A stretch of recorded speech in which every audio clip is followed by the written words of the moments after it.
안녕하세요. 저는 2년 전에 돌싱으로 돌아온 38살 여성입니다. 저는 현재 서울에서 딸을 키우면서 살고 있는데요. 제가 이혼하게 된 계기는 시어머니 때문이었습니다. 어쩌다 친구 소개로 만난 남편을 결혼정년기가 됐다고 덜컥 결혼을 해서는 큰 트라우마를 안게 됐네요.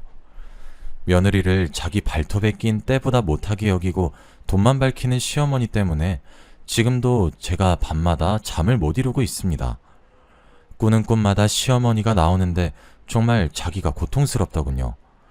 하마터면 그 지옥 속에 살 줄 알았는데 친정엄마의 도움으로 간신히 결혼 생활을 정리할 수 있었죠. 제가 오늘 이 사연을 작성하는 이유는 딱 하나뿐입니다. 시댁살이는 생각보다 녹록지 않다는 걸 말씀드리고 싶으니 어렸을 때 일부터 차근차근 말씀해드리도록 하겠습니다. 제 부모님은 두 분 다 택시 운전을 하셨어요. 아버지는 제가 어렸을 때는 트럭 운전을 하셨는데 크게 사고가 난 다음에 트럭 운전을 접고 다른 일을 하시다가 택시 운전을 하게 되셨죠. 엄마는 성격이 남자답고 화통하셔서 결혼하기 전부터 여러 가지 일을 하시다가 아버지를 따라서 택시를 몰게 되셨습니다. 밤늦게 운전을 하다 보면 술에 취한 남자 손님들이 간혹 엄마가 여자라고 우습게 여기고 짓궂은 농담을 던지는 일이 잦았습니다. 게다가 요금으로 시비를 경우가 있었는데 엄마는 그런 일에 휘둘리지 않고 야무지게 대처하시곤 했죠. 진상 손님을 만나거나 싸움에 휘말리게 될 뻔한 이야기는 늘 퇴근 후에 전해 듣곤 하였습니다. 한 번은 젊은 청년 둘이 목적지에 도착하자 택시 요금 문제로 시비를 걸었다고 합니다. 아줌마, 왜 뺑뺑 돌아서 오는 거야? 돈 더 받아내려고 그러는 거지? 엄마는 어이가 없었지만 웃으면서 대답했죠. 일부러 돌아서 온 게 아니라 안 막히는 길 찾아서 빨리 오려고 그랬던 거예요. 아줌마 말을 어떻게 믿어요? 3,000원 빼고 받아. 청년들은 지폐를 꺼내 엄마한테 던지고 내렸다고 해요. 엄마는 좋게 넘어가려고 했지만 대가리에 피도 안 마른 아들 같은 놈들에게 무시를 당하자 화가 나서 따라 내려서 그놈들을 잡았다고 하죠.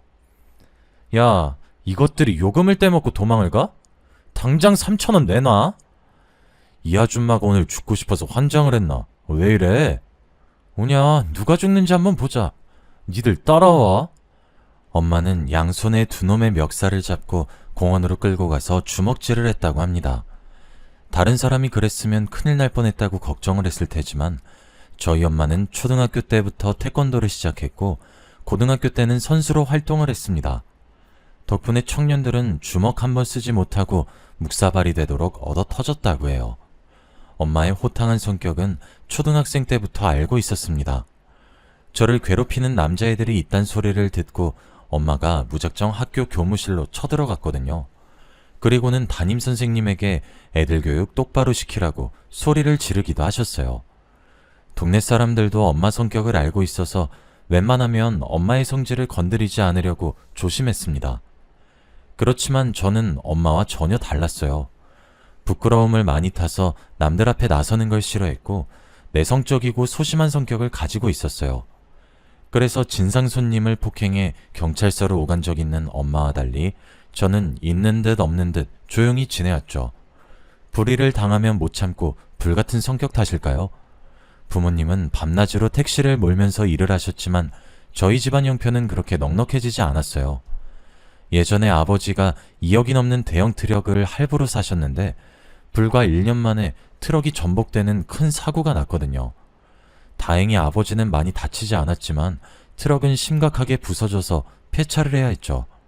사고 처리 비용과 할부금은 고스란히 빚으로 남게 되었어요. 그 빚을 아무리 갚아도 끝이 없었죠. 조금 줄어드는가 싶으면 무슨 일이 터져서 또 돈을 쓰는 일이 생겼으니까요. 그래서 저도 열심히 벌어서 생활에 보태야 했어요. 그렇게 6년을 보내자 빚은 거의 사라졌고 약간의 돈도 모을 수 있게 됐는데요. 1년 전에 결혼한 친구가 오랜만에 만나자고 하더군요. 그러더니 절 보자마자 하는 소리가 남자친구 이야기였습니다. 은주야, 너 남자친구 없지? 그래, 내가 모태솔로라고 몇 번 말해? 은주야, 너 내일 모레면 30이야. 설마 독신주의자는 아니지? 남자 만날 생각 있는 거지? 어떻게 만나야 할지 몰라서 그렇지. 나도 연애 한번 해보고 싶다. 내가 괜찮은 사람 소개시켜줄게. 사촌 오빠 친구인데 잘생기고 직업도 괜찮더라. 1년 전에 결혼을 한 친구가 남자를 소개시켜주겠다고 해서 만나보았습니다. 회사 근처 카페에서 만났는데 성격도 밝고 배려심도 좋으셨어요. 제약회사 연구원으로 근무하고 있다고 해서 저도 마음에 들었죠. 그래서 두어 달 만남을 이어가다가 정식으로 프로포즈를 받게 되었어요. 아무래도 제 남편이 저보다 나이가 7살이나 더 많아서 결혼이 급한 상태였죠. 저도 그때는 나이가 차면 누구든 당연히 하는 게 결혼이라고 생각해서 아무 생각 없이 남편의 청혼을 받아들였습니다. 그것이 제 인생의 첫 번째이자 가장 치명적인 실수가 될 줄은 꿈에도 몰랐어요. 시어머니를 뵈러 갔을 때 결혼을 무르자고 하길 그랬어요. 그때부터 느낌이 이상했거든요. 네가 지영이니? 오느라 고생 많았다. 광규한테 들었는데 부모님께서 택시라고 계신다며? 네, 두 분 모두 택시하고 계세요. 시어머니께서는 자신이 잘못 듣길 바라셨나봐요. 웃고 있던 시어머니 얼굴이 확 굳어지더니 실망한 표정이 역력해지셨습니다. 그래, 두 분 다 힘들게 사시는구나. 그래도 집은 있겠지? 아니요, 전세로 살고 있어요. 시어머니는 아예 대놓고 한숨을 쉬고 계셨어요. 그리고 차가운 표정으로 마치 검사가 범인을 취조하듯이 물었어요. 모아둔 돈은 얼마나 있어? 땅이나 주식도 전혀 없는 거야? 모아둔 돈은 없고 얼마 전에 빚만 겨우 다 갚았어요. 그 말을 듣고 시어머니께서 기가 찬단 표정을 지으시더라고요. 모아둔 돈도 없는데 어떻게 결혼을 하니? 내가 말이 좀 심한 것 같아도 이건 아닌 것 같다. 결혼이 현실이야, 얘. 너는 어쩌자고 준비도 안 된 날 데리고 와서 결혼하겠다는 거니? 시어머니께서 남편에게 타박을 늘어놓으셨지만 남편은 똑부러지게 제 편을 들어주었어요. 내가 모아둔 돈 있으니까 괜찮아. 초가에 돈이 있든 없든 뭐가 중요해. 뭐? 네가 모아둔 돈으로 결혼식 올리고 집도 살 거니? 그럼 나중에 무슨 돈으로 살려고? 엄마도 이제 다 늙어서 돈 벌 수도 없다. 이제 너한테 용돈 받으면서 살아야 할 나이야. 이러다 너한테 덕 볼 게 아니라 죽을 때까지 돈 벌면서 도와줘야겠다. 엄마한테 도와달라고 안 할게. 걱정하지 마. 우리가 얼른 자리 잡아서 엄마 일 안 하게 해줄 거니까 돈 문제 때문에 결혼 반대하지 마. 내가 노력할게. 남편이 시어머니를 잘 타일러서 좋게 넘어가려고 했는데도 시어머니께서 저희 집이 가난하고 보잘것없다고 무시하시더라고요. 혼수를 준비하는데도 사사건건 트집을 잡았어요. 뭐? 여기에서 가구를 보겠다고? 이런 데서 살면 뭐 몇 개월이나 쓰겠니? 이왕 쓸 거면 명품으로 사야지. 하긴 명품이 뭔지도 모르는 네가 돈이 어디 있겠어? 됐다. 혼수고 뭐고 다 그만둬라. 내가 너한테 뭘 바라겠니? 시어머니는 저를 만날 때마다 입버릇처럼 돈도 없는 네가 뭘 하겠어 라는 말을 귀에 못이 박히도록 하셨어요. 자존심이 너무 상해서 당장이라도 파혼해버리고 싶었죠. 시어머니 때문에 남편이랑 여러 번 싸웠지만 남편이 결혼 후에는 이런 일 없을 거라고 붙잡더라고요. 여보, 조금만 참아. 결혼하고 분가해서 살면 엄마하고 마주칠 일은 없을 거야. 남편은 분가해서 살 테니까 걱정 말라고 했고 저도 분가는 기정사실로 받아들이고 조금만 더 참기로 했어요. 그런데 시어머니는 그런 기대를 무참하게 박살내버리더군요. 저한테 말도 안 되는 제안을 하셨거든요. 얘야, 혼수 같은 거 준비하지 말고 3년만 시집살이 해라. 3년만 제대로 하면 필요한 거 다 사주마. 네? 들어와서 살라는 말씀이세요? 그래, 내가 다 해줄 테니까 들어와서 살라고. 왜? 그러긴 싫니? 아니요. 갑자기 그러시니까 저도 놀래서 그랬어요. 없는 형편에 살림살이나 제대로 하겠니? 딱 봐도 내 도움 없으면 살기 힘들겠구먼. 네 친정 생각해서 한 푼이라도 아껴야지. 안 그래? 시어머니께서 이제는 친정을 들먹였어요. 집을 구해줘도 살림살이를 장만하지도 못할 테니 그냥 시댁에 들어와서 살라는 거였죠. 저를 위해주는 척 자기 옆에 앉혀두고 피가 마를 정도로 달달 볶아대려는 것 같았어요. 그래서 얼른 남편한테 가서 어떻게든 시어머니를 말려보라고 말했습니다. 여보, 어머님이 하는 말 들었어? 우리 살림 합치겠대. 당신이 가서 우리 분가해서 살겠다고 해. 살림살이 같은 건 내가 얼마든지 장만할 수 있어. 알았어. 내가 엄마 설득해볼게. 당신은 신경 쓰지 마. 정말이지? 진짜로 잘 말해서 우리 분가시킬 거지? 그래, 내가 잘 말해볼 거니까 행여나 이상한 말 하지 마. 하지만 남편 말과는 달리 시어머니께 아무 말도 안 하는 것 같았죠. 시어머니 눈치만 보면서 분가는 말도 꺼내지 않았거든요. 남편을 닥달해봤자 언성만 높아질 것 같아 답답한 마음에 친정엄마에게 전화를 걸었습니다. 친정엄마도 제 말을 듣고 기분이 나쁘다고 하셨지만 있는 집안 여자들은 원래 그런 법이니 우리가 이해하자고 하셨어요. 안 사돈이 없는 말 하는 것도 아니고 우리가 가진 게 없는 건 사실이잖아. 기분이 나쁘고 화가 나도 참아야지. 괜히 트집 잡히지 마라. 며칠 후에 상견례 할 때 내가 정중하게 분가시켜달라고 말해볼게. 엄마가 잘 말해줄 거라는 생각에 상견례 날만 기다렸습니다. 드디어 상견례 날이 다가오자 묘한 긴장감 속에서 거만하게 굴 시어머니를 생각하니 벌써부터 속이 불편해졌죠. 몇 번이나 심호흡을 하며 예약해놓은 식당으로 가니 시어머니께서 예상 밖의 모습을 보이셨습니다. 친정엄마의 얼굴을 본 시어머니가 얼굴이 하얗게 질리셨거든요. 게다가 저희 엄마도 깜짝 놀란 채 시어머니의 이름을 부르고 계셨습니다. 아니, 너 경미야 아니니? 그래, 은미야. 오랜만이다. 정말 세상이 좁구나. 옛날에 우리 친했던 거 기억나니? 이제는 사돈지간이 되고 세상 오래 살고 볼 일이다. 시어머니와 친정엄마가 친구라고 하기에는 너무 어색해 보이더군요. 엄마는 시어머니를 보자마자 몸을 뒤로 젖힌 채 실소를 짓고 있었고, 시어머니는 기가 죽어서 고개를 푹 숙이고 엄마의 얼굴을 쳐다보지 못했어요. 거기다가 그동안 시어머니께서 한 짓을 엄마가 직접 이야기하기 시작하니 시어머니가 화들짝 놀라 그런 거 아니라고 부인하고 있더군요. 그런데 경미야, 네가 우리 집에 돈이 없다고 그렇게 무시하고 구박을 했다던데 우리 딸이 오해하고 있었던 거지? 그런 거 아니야.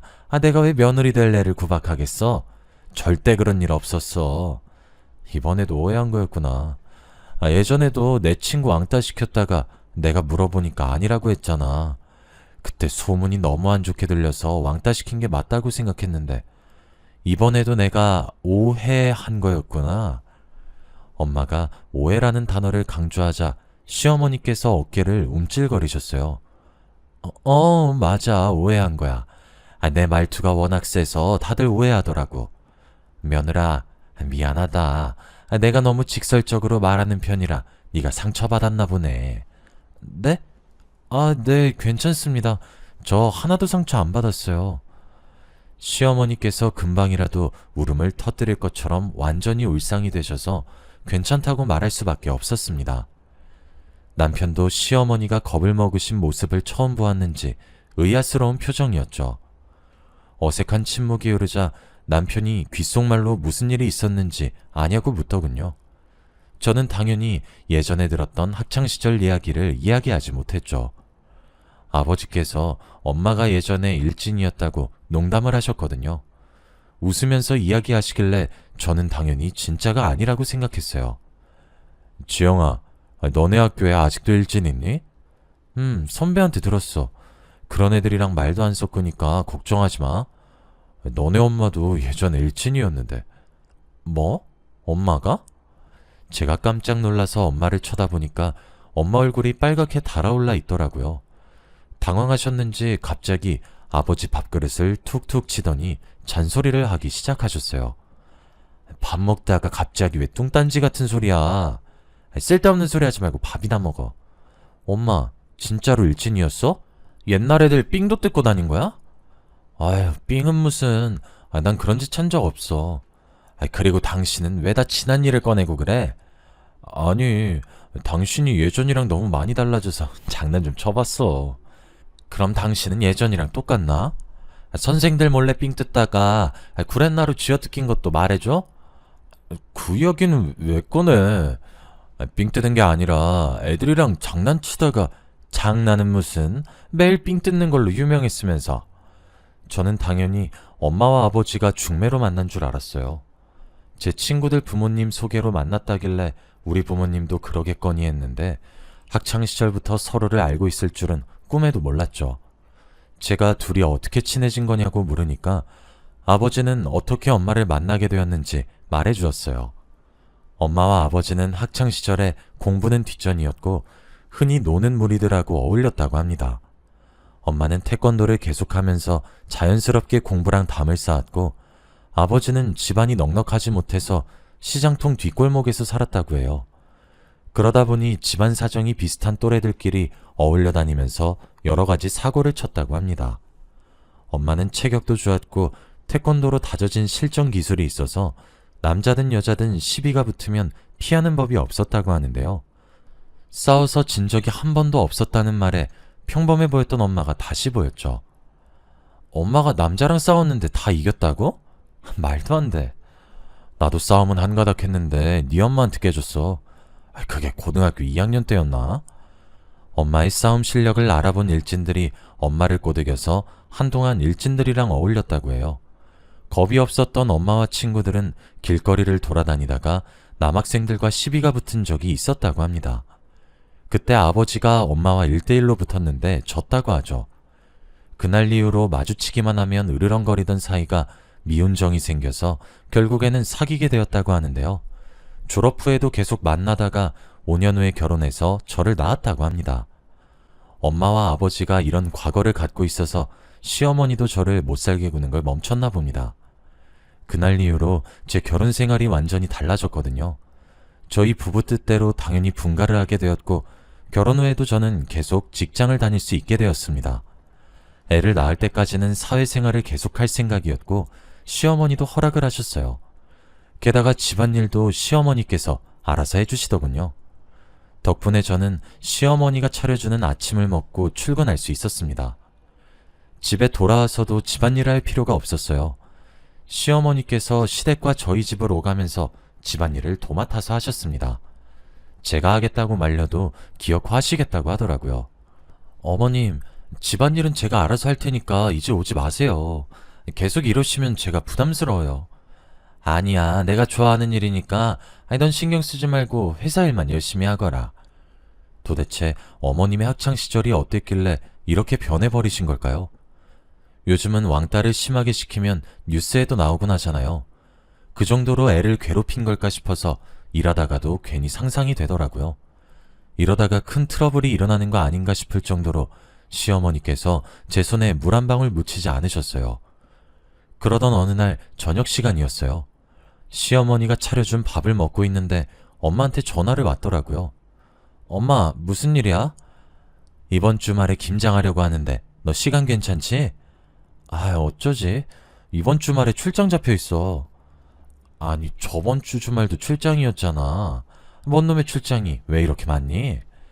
지점에 문제가 생겨서 내가 해결해야 하는데 담당자가 주말밖에 시간이 없다고 해서. 그럼 할 수 없지. 나 혼자 하마. 엄마가 통화를 마치자 시어머니가 다가왔어요. 무슨 일이냐? 은미가, 아니, 안사돈이 뭐라고 해? 이번 주말에 김장할 건데 제가 시간이 없어서 못 도와드릴 것 같아요. 그래? 그럼 내가 가서 해주마. 어머님이요? 괜찮아요. 그러실 필요 없어요. 아니다. 이제 한 식구인데 손이 필요하면 당연히 가서 도와야지. 진짜로 시어머니가 친정으로 가서 김장을 거들어 주더라고요. 며칠 후에 엄마에게 전화를 걸어서 물어보니까 시어머니께서 앞으로 필요하면 언제든지 편하게 부르라고 하더군요. 걔가 옛날에는 애들 왕따 시켜서 울리고 전화까지 가게 만들더니 나이 들어서 철이 들었나 보다. 옛날에는 나한테 까불다가 무지하게 맞았거든. 뭐? 시어머니께서 얼마나 괴롭혔길래 그래. 키 작고 소심한 애 데려다가 걸레 빨던 물 붓고 때리고 밟고 나중엔 경찰서까지 갔는데 내가 이런 거 말하면 뭐하니? 너만 손해지. 지금은 정신 차린 것 같으니까 그냥 못 들은 걸로 해라. 대략 이 정도로 나쁜 짓을 했다고만 들어서 시어머니께서 눈치 보는 것도 이해가 됐습니다. 괜히 저희 엄마가 입을 여시면 동네 소문나고 남편 평판도 안 좋아져서 잘리거나 승진에 영향이 갈 수도 있으니까요. 지금은 시어머니께서 잘해주시고 제가 생각했던 것보다 결혼 생활에 큰 만족감을 느끼고 있었습니다. 회사 일도 바쁘다 보니 괜히 과거 일을 캐낼 필요는 없다는 생각이 들었죠. 그렇게 2년이 지나고 저희 부부 사이에 딸 하나가 생겼습니다. 저도 이제 직장을 그만두려고 부장님과 면담 자리를 가졌는데요. 부장님께서 한사코 말리시더라고요. 장대리, 지금까지 고생해놓고 이제 와서 왜 그만두려고 그래? 애 낳고 지금까지 잘 다니고 있었잖아. 이제 곧 승진할 텐데 계속 근무해. 그동안 고생한 보상은 받아야지. 그치만 저희도 자녀 계획이 더 있어서 가정에 충실하고 싶은데. 장대리가 지치고 힘들어서 이러는 거 이해해. 그런데 애 한 명 더 가질 거면 돈이 더 필요할 거 아니야. 곧 있으면 좋은 소식 생길 거니까 좀만 더 기다려보자. 부장님께서 저를 붙잡으려고 괜히 하시는 말씀이라고 생각했습니다. 그런데 진짜로 몇 달 뒤 승진을 하게 되었죠. 연봉도 오르고 더 편하고 좋은 조건으로 일하게 되어서 그만두지 말까 고민이 되었죠. 퇴근 후 저녁 식사 자리에서 이 고민을 털어놓으니 시어머니께서 나서서 이야기해 주시더군요. 길게 고민할 거 없다. 네가 직장생활 하고 싶으면 계속해. 애는 내가 맡을 테니 걱정하지 마라. 정말요? 어머님 정말 감사해요. 대신에 이제부터 집안일은 제가 다 할게요. 어머님은 애만 봐주세요. 오니야, 앞으로 그렇게 하자. 시어머니 덕분에 워킹맘으로 근무를 이어나갔고 저는 이제 계장님이라고 불리게 되었습니다. 시어머니의 도움으로 일을 하는 사이에 회사에서 3년을 버틸 수 있었죠. 그러다가 한 신입이랑 친하게 지내게 되었는데요. 성격이 싹싹하고 부침성이 좋아서 여직원들에게 인기가 정말 좋았어요. 미혼인 여직원들이 모이기만 하면 신입 이야기를 하더라고요. 태승씨 있잖아. 성격 좋고 인물만 헐칠한 게 아니라 업무 능력도 완전 짱이야. 신규 사업 발표도 태승씨가 속해 있는 팀이 맡을 거래. 잘생기고 능력 있는데 여자친구도 없다며? 누군지 몰라도 태승씨하고 사귀는 여자는 대박이겠다. 그 대화만 엿들어도 여직원들의 인기를 한 몸에 독차지하고 있는 것 같았죠. 그런데 그런 신입이 저한테 관심을 가지니까 이상하더군요. 저보고 단둘이 커피를 마시자고 하더니 누나라고 부르겠다고 하는 거 있죠? 뭐? 누나? 너 커피 마시고 취했니? 커피에 술이라도 탄 거야? 상사한테 누나는 좀 아니다. 계장님 보니까 어릴 때 죽은 친누나가 생각나서 그래요. 뭐? 친누나? 네, 회사 밖에서만 누나라고 부르면 안 될까요? 신입이 간절하게 쳐다보면서 말하는데 안 된다고 말할 수가 없었어요. 회사 밖에서 볼 일이 없을 테니 그러라고 둘러대고 얼른 자리를 피하고 말았죠. 그런데 그 뒤로 신입이 자꾸만 친한 척을 하기 시작했어요. 처음에는 누나처럼 생각해서 그런 거라고 생각했는데 이제는 점점 제게 딴 마음을 품고 있을 거란 상상이 들더군요. 그러다가 어이없는 엄청난 사건이 터지고 말았어요.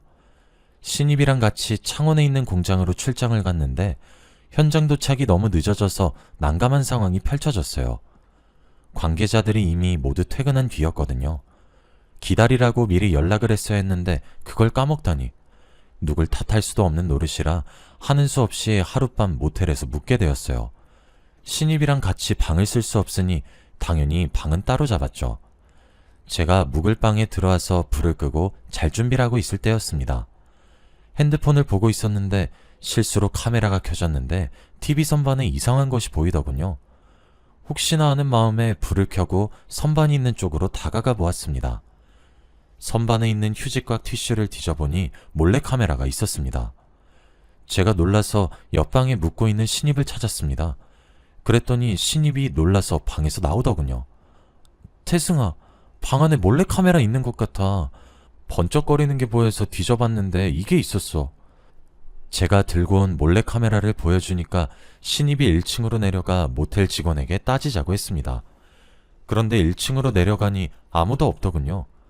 아무리 기다려도 오질 않아서 결국 다시 저희가 묵던 호실로 올라갔습니다. 이 모텔에서 늦은 밤을 보내야 한다는 생각에 마음이 불편해지더군요. 몰래카메라가 어딘가에 또 숨겨져 있을 것 같아서 불안한 마음이 들었습니다. 신입도 그런 제 마음을 눈치챘는지 제 손을 끌어당기며 자기가 묵을 호실을 가리켰습니다. 잠자긴 글렀고 그냥 술이나 먹으면서 밤샐까요? 아무리 그래도 출장인데 에이, 한두 잔은 괜찮잖아요. 공장지대 근처라 술집도 보이지 않으니 그 편이 나을 거란 생각이 들었습니다. 근처에 편의점 하나가 있긴 했지만 파라솔 하나 없었거든요. 이렇게 더운데 밖에서 쪼그려 앉아 먹는 것보다 시원한 에어컨 밑에서 맥주 한잔하고 싶긴 했습니다. 그래서 신입이랑 같이 편의점에 들려서 술과 안주를 사왔죠. 신입이 묵던 방 안에서 맥주 한 캔만 마시려다가 소주 한 병, 두 병을 더 먹게 되었습니다. 제가 그만 먹겠다는데 신입이 더 마시자며 술을 사오는 탓에 생각보다 취해버렸어요. 신입도 취했는지 갑자기 제 손을 잡더니 저를 그윽하게 쳐다보았습니다. 입을 맞출 것처럼 천천히 다가오길래 서둘러 피해버렸죠. 갑자기 너 왜 그러니? 누나, 나 취했나봐. 뭐? 누나? 너 미쳤어? 신입이 제게 안겨서 애교를 떴는데 어떻게 못 피하겠더라고요. 제 품 안에 파고들길래 있는 힘껏 밀어냈지만 역부족이었습니다. 그때 술이 확 깨서 몰래 카메라고 뭐고 신입이 얼른 술에서 깨길 기다렸습니다. 시간이 좀 지나서 신입이 술이 깼는지 자기가 옆방에 가서 자겠다고 하더군요. 진짜로 신입이랑 입을 맞추거나 잔 것도 아니라서 잊으려고 했습니다. 어차피 회사에서 마주칠 사람이니 모른 척하고 있으려고 했죠. 그런데 출장을 끝내고 집으로 돌아오자마자 시어머니께서 대뜸 제 뺨을 때리셨습니다. 너 미쳤어? 감히 내 아들 몰래 바람을 펴? 네? 제가 바람이라뇨? 갑자기 무슨 짓이에요? 지금 몰라서 물어? 입이 있으면 어디 말이라도 해봐. 시어머니는 휴대폰에 있는 모텔의 CCTV 영상을 제게 보여주었어요. 저와 신입이 탄 차가 모텔로 들어갔고 둘이서 방에 들어가는 모습이 찍혀 있었죠. 뿐만 아니라 방 안에 있는 모습도 녹화가 되어 있었어요. 신입이 술에 취해 제게 안기는 장면까지 찍혀 있어서 누가 봐도 충분히 오해할 만한 상황이었습니다. 그래서 제가 어떻게든 설명을 해드리려고 했는데요. 어머님, 그게 아니라 출장 스케줄에 차질이 생겨서 급하게 들어간 모텔이었어요. 근데 제 방에 몰카가 있어서 신입이랑 같이 시간만 때우려고 술 마시다 사단이 난 거예요. 근데 이 신입이 술버릇이 좀 있어서 절 아는 것 뿐이에요. 진짜로 이 신입이랑 자거나 그런 사이 아니었어요. 뭐? 내가 네 말을 어떻게 믿어? 너랑 바람핀 놈이 전부 실토했다. 이래도 아니라고 잡아댈 거야? 바람이라뇨. 태승씨가 시어머니한테 찾아가서 다 말했다고요? 이 CCTV도 태승씨가 준 거예요? 그래, 우리 아들 몰래 태승씨 하면서 아주 친하게 지낸 모양이지? 너 같은 년 믿은 내 잘못이지. 내가 뭐하러 널 딸같이 챙겨줬나 몰라. 어? 시어머니가 잔뜩 흥분한 채 제 머리채를 쥐고 흔들었어요.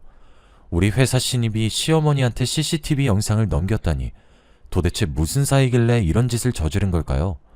설마 계획적으로 접근해서 제 약점을 만든 것은 아닐까 하는 생각에 머릿속이 복잡해지기 시작했어요. 그놈이 파놓은 함정에 빠졌단 생각밖에 안 들어서 속에서 분노가 치밀어 오르더군요. 어머님, 이러지 말고 손 놓으세요. 태승씨랑 무슨 사이예요? 무슨 사이길래 이런 짓을 한 거예요? 이런 짓이라니? 이게 미쳤나? 유부녀가 총각하고 바람 피워놓고 이렇게 뻔뻔할 줄이야. 몰카도 일부러 설치해 놓은 거죠. 어머님이랑 태승씨가 작당한 거잖아요. 작당하긴 뭘 작당해. 내가 너 신고해서 깜빵에 쳐넣을 거야. 저는 태승씨를 데려와 삼자대면하자고 했지만 듣지 않으셨어요. 시어머니는 저를 바람난 년으로 몰아붙이면서 당장 이혼하라고 난리를 치셨죠.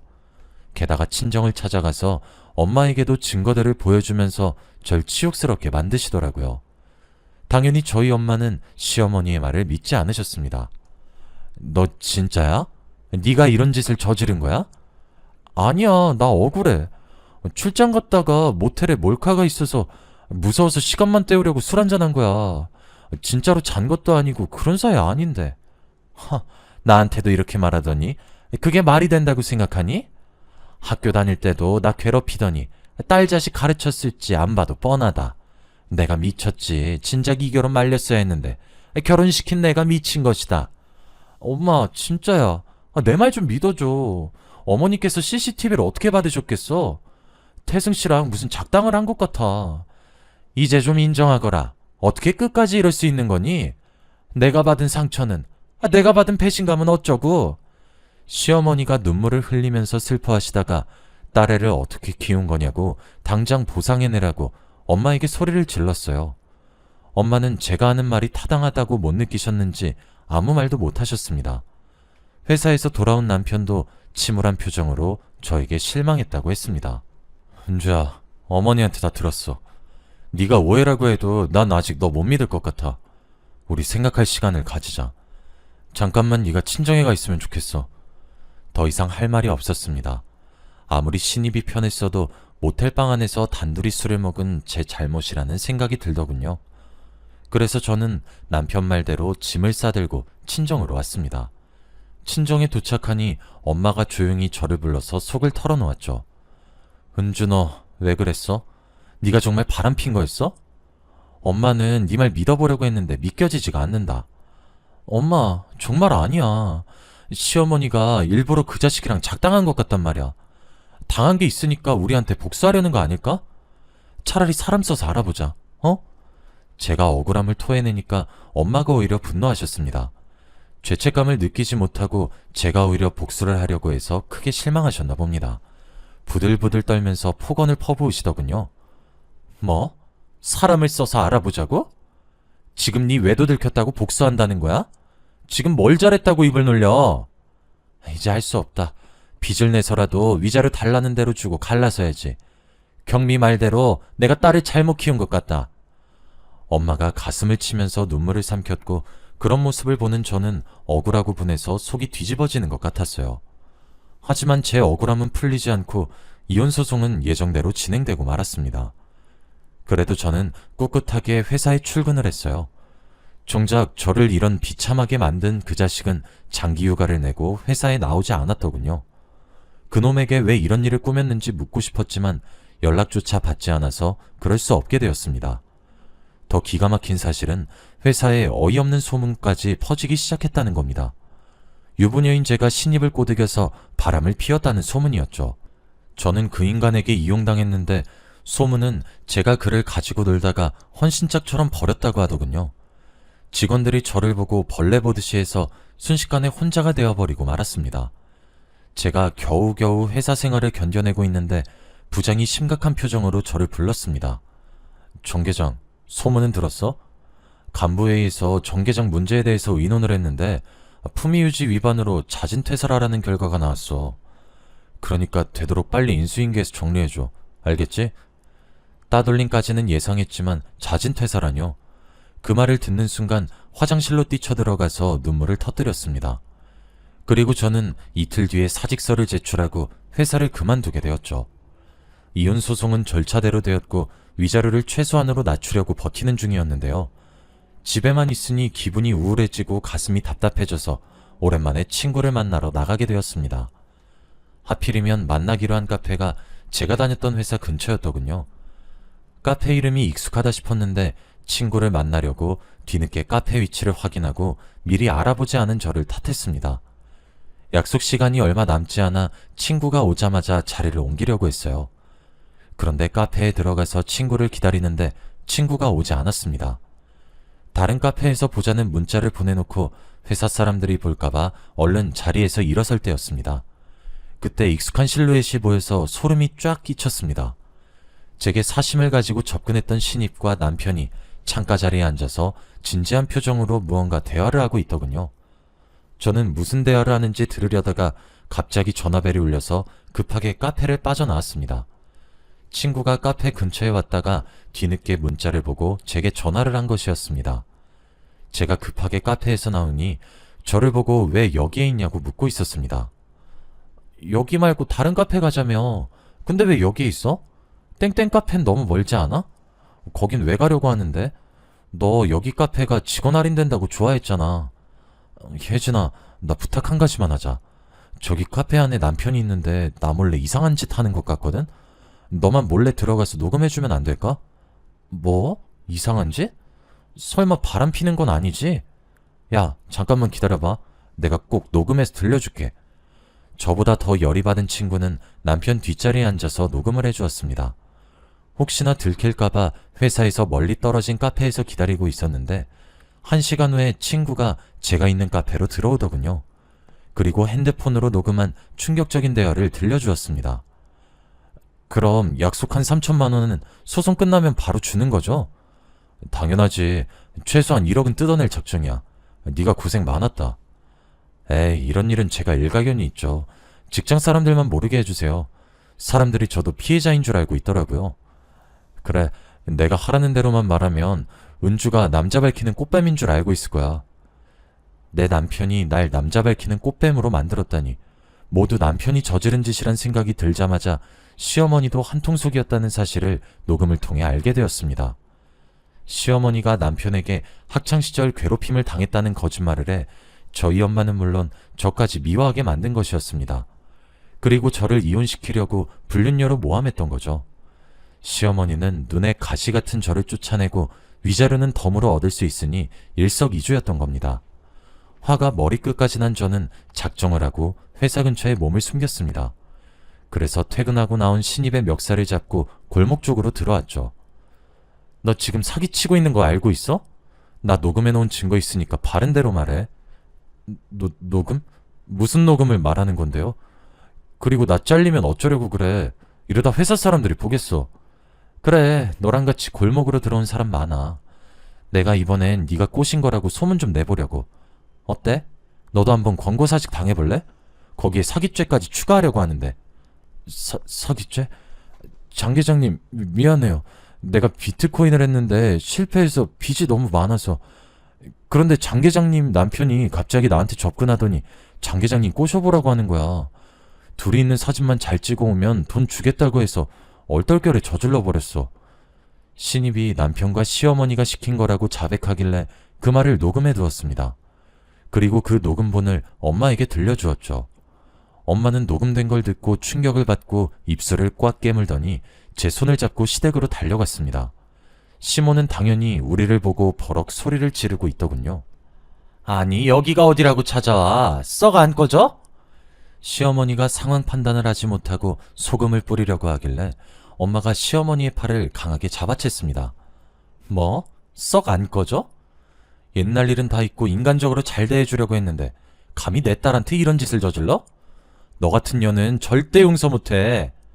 뭐? 지금 무슨 소리 하는 거야? 잘못은 네 딸이 했다고. 나한테 왜 그래?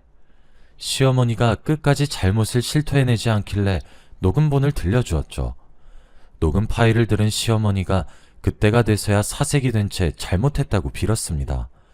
시어머니가 울면서 빌었지만 엄마는 시어머니를 용서해주지 않았는데요. 저도 이 일을 용서해줄 수 없었습니다.